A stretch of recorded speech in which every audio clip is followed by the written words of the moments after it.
Nous sommes le 2 mai 2024. Beaucoup d'élèves ou d'étudiants sont contents car les beaux jours sont en train de revenir. À cette période, on s'imagine parfois que l'on a tout son temps. On pensera aux examens un peu plus tard. Mais avez-vous pris le temps d'évaluer le nombre de chapitres que vous avez à réviser? Le nombre de notions que vous ne maîtrisez toujours pas? Vos enseignants ont-ils seulement fini le programme? Contrairement à ce que vous pensez peut-être, les épreuves de spécialité arrivent vite. Il ne vous reste que 47 jours pour vous préparer aux 3 épreuves écrites. Et encore pire, il ne vous reste que 33 jours pour vous préparer aux épreuves expérimentales, évidemment si vous en avez. Vous devez être prêt ou prête avant le jour J. Si vous voulez atteindre vos objectifs et avoir les meilleurs résultats possibles, alors il va falloir trouver la motivation de vous y mettre dès aujourd'hui. Commencez par réfléchir à ce que vous risquez en cas d'échec. Quelles conséquences cela aura-t-il sur la suite de vos études? Avez-vous pensé à Parcoursup? À la réaction de vos proches? À l'opposé maintenant, pensez à ce que vous aurez à gagner en cas de succès.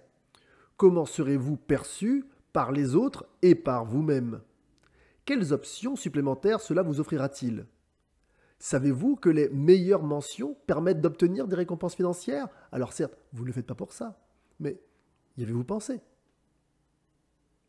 Si tout ce que je viens de vous dire vous interpelle, alors ne craignez pas de voir grand. Ayez de l'ambition et accordez-vous les moyens de ces ambitions. En d'autres termes, mettez-vous au boulot.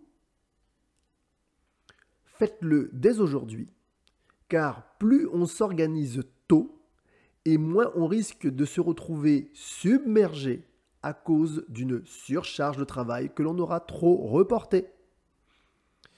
Si vous ne savez pas comment vous y prendre, je vais vous donner un coup de pouce. Voici quelques étapes sympathiques à connaître. Étape 1, on effectue un état des lieux. Où en sont vos connaissances? Quels sont vos points forts? Que vous reste-t-il à apprendre? Quels sont vos points faibles? Alors attention, l'erreur classique est de se référer uniquement aux notes obtenues. Beaucoup d'élèves pensent que les notes sont révélatrices des points forts et des points faibles. En fait, cela n'est vrai qu'au moment de l'évaluation, pas après. Si vous avez eu une bonne note et que vous n'avez jamais pris le temps de consolider vos connaissances, cela ne sert à rien. Alors, remarque, que savez-vous encore faire de vos plus anciennes évaluations de l'année? Avez-vous oublié certaines choses? Que maîtrisez-vous encore? D'accord? Ça, c'est important. C'est ça que j'appelle effectuer l'état des lieux. Parce qu'une fois que vous avez effectué cette étape, eh bien, vous pourrez passer au début de votre organisation. Alors, c'est quoi le début de l'organisation? Eh bien, quand on connaît ses forces et ses faiblesses, on peut beaucoup plus facilement se faire un emploi du temps de révision. Cet emploi du temps va vous permettre de revoir tous les chapitres de chaque spécialité. Enfin, pour chaque épreuve en général d'ailleurs. Parce qu'il y a aussi la philo. Mais vraiment, tous les chapitres, tous sans exception. Donc il faut que cet emploi du temps contienne les temps de révision, vos obligations d'ailleurs, qu'elles soient scolaires ou extrascolaires, parce que les cours ne sont pas finis, et aussi vos temps de pause. Il doit être raisonnable votre emploi du temps. Vous savez bien que vous ne pourrez pas travailler matin, midi et soir sans pause. Et dans l'autre sens, si vous vous mettez trop de pauses, vous ne pourrez pas finir tout le programme. Tous les programmes d'ailleurs, de chaque spécialité et de chaque matière. Alors, conseil important, réservez plus de temps pour vous améliorer sur vos points faibles, d'accord? Ceux que vous avez pris le temps de détecter à l'étape d'avant. Les temps de révision doivent s'effectuer sans aucune distraction. C'est pour ça que vous avez des temps de pause et des temps de révision.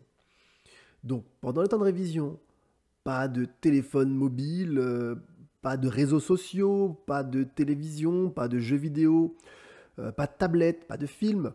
Même vos camarades, vous leur dites « je révise, c'est pas le moment », pas d'amis, d'accord? Vous avez un temps de révision. Si possible, effectuez-le dans une salle vide. Il faut qu'il n'y ait aucune distraction. L'idéal, ce serait une salle d'études.